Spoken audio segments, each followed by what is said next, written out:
Oke, kita akan melanjutkan video yang sebelumnya. Untuk video kali ini kita akan membahas data type.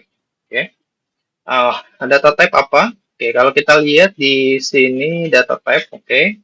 Nah, data type di JavaScript yaitu mempunyai 8 data type, yaitu ada string, number, begin, boolean, undefined, null, symbol, dan object. Oke, nah di sini kenapa kita perlu tahu apa itu data type? Karena ketika kita membuat sebuah variabel di sini, nah kita perlu memasukkan tipe datanya apa, kayak gitu. Nah ini sangat penting ya untuk agar, nah di sini udah dikasih tahu in programming data type is an important concept katanya.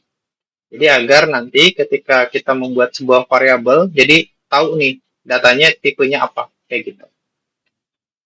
Oke, sip. Kita akan masuk ke codingan lagi. Oke, nah di sini, nah sebenarnya sebelumnya kita sudah membuat sebuah variabel di sini, oke, dengan data type atau dengan tipe data yaitu string. Nah ini dinamakan string. Nah kalau string itu biasanya kita menggunakan ini ya, apa namanya, tanda kutip satu atau tanda kutip dua. Nah seperti ini, atau seperti ini. Nah ini bisa kayak gitu.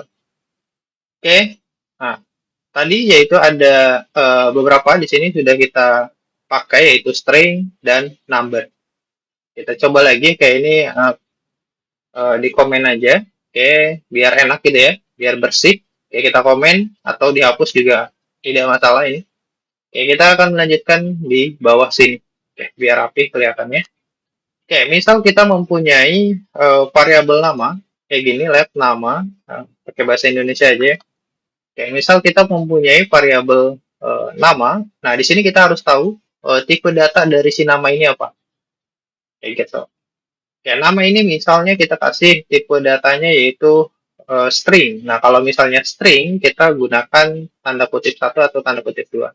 Nah, di sini misal Samsul gitu. Oke, kemudian kita buat juga let umur kayak gini. Oke, umur misalnya 15. Oke, nah ini tipe data number. Nah, kalau misalnya number, kita langsung isikan langsung aja tanpa menggunakan tanda kutip kayak gini. Nah, kalau kita gunakan tanda kutip seperti ini, nah ini tipenya yaitu string. Nah, kalau misalnya kita tidak menggunakan kutip, berarti ini number kayak gitu. Nah, ini bisa kita cek, kita console. Nah, .log. Nah, kita bisa cek tipe data dari si nama sama si umur ini tipenya apa. Nah, kita kasih type of. Nah, kita bisa ngecek nama kayak gini. Ya. Kemudian sama si umur juga kita copy, paste di sini. Oke, umur. Oke. Nah, kayak gini. Kita coba tes, lihat. Oke, kita refresh. Nah, yaitu tipenya string dan number. Kayak gitu. Nah, berarti si nama dan umur ini tipenya yaitu si nama string, kemudian si umur number. Kayak gini. Oke, kemudian ada lagi di sini untuk tipe yang lain. Oke, tadi ada apa aja? Ada number, ada string. Nah, ini number. Nah, kalau misalnya ada float, nah ada titik, nah bisa seperti ini langsung. Kayak gini, langsung diisikan 7,5 kayak gitu. Nah, untuk string ya ini seperti ini. Oke, kemudian boolean. Nah, boolean ini fungsinya untuk apa? Nah, misal boolean ini kita mempunyai data, kemudian datanya itu cuma ada ya atau tidak gitu.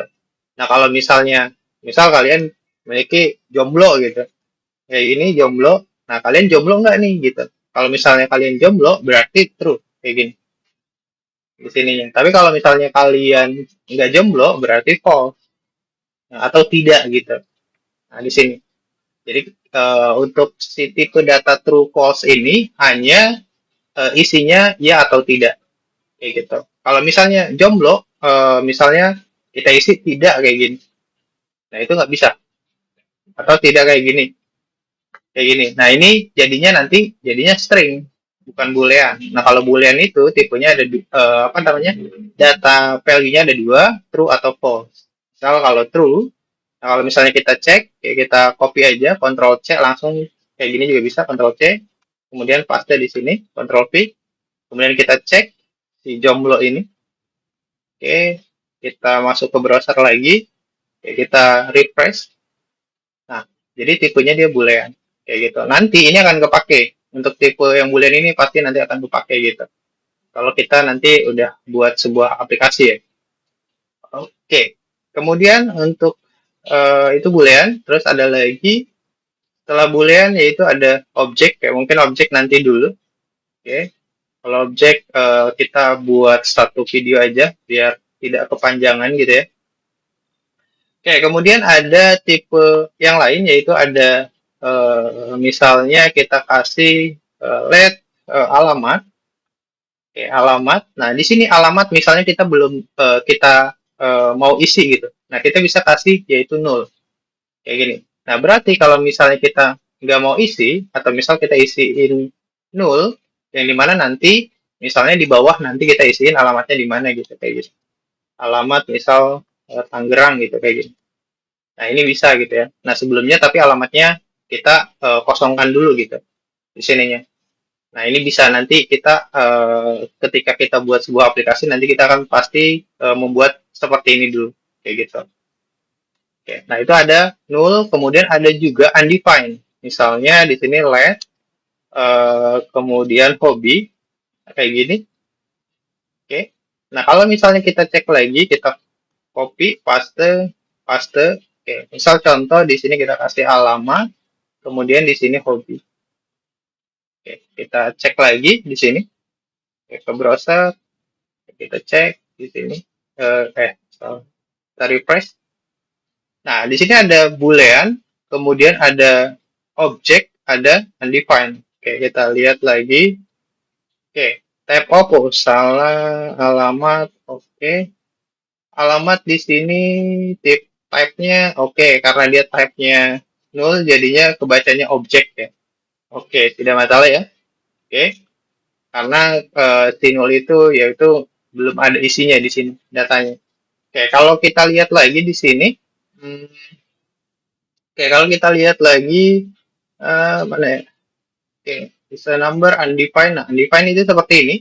Jadi ketika kita membuat sebuah variabel dan belum ada isinya, kita belum mau ngisi isinya, nah itu tipenya akan undefined. Nah, sama seperti ini. Nah, ini akan ada undefined kayak gini. Kayak gitu. Nah, makanya di sini kan kita belum ada nih si hobi. Nah, kita belum isikan hobi. Kemudian kita di bawah, kayak tadi hobinya baru kita isi. Di sini misalnya jadi hobi renang gitu. Nah, kayak gini. Nah, nantinya si hobi ini type-nya akan jadi string. Oke. Jadi string gitu, kayak gini. Kayak gitu. Jadi di sini kita kasih kalau misalnya kita bikin variabel, nantinya kita bikin variabel, terus isinya kita nggak mau isi dulu gitu, tapi isinya nanti kita akan dapatkan di bawah gitu, di paling bawah nantinya ya, kayak gitu. Nah, berarti kita kosongkan aja kayak gini. Nanti dia akan ada undefined, kayak gitu. Nah, itu isi dari apa namanya tipe data primitif atau tipe data dasar dari JavaScript. Kayak gitu. Yang sering dipakai untuk awal-awal, untuk sering dipakai yaitu tiga ini, yaitu ada string, number, dan boolean. Nah, ini yang sering kita pakai pastinya nanti ke depannya. Tapi kalau misalnya nanti kita udah ke advance, nah biasanya itu tipe undefined, terus tipe null itu akan dipakai juga sering dipakai. Tapi kalau untuk yang tipe belajar basic, biasanya kita pakai yang tiga ini aja dulu. Kayak gitu. Nah, ini tipe dasar dari si JavaScript. Nanti untuk tipe apa namanya yang non primitif ada yaitu objek sama array. Nah, itu akan di video selanjutnya. Oke, mungkin untuk video kali ini cukup sampai di sini. Oke, sampai ketemu di video selanjutnya.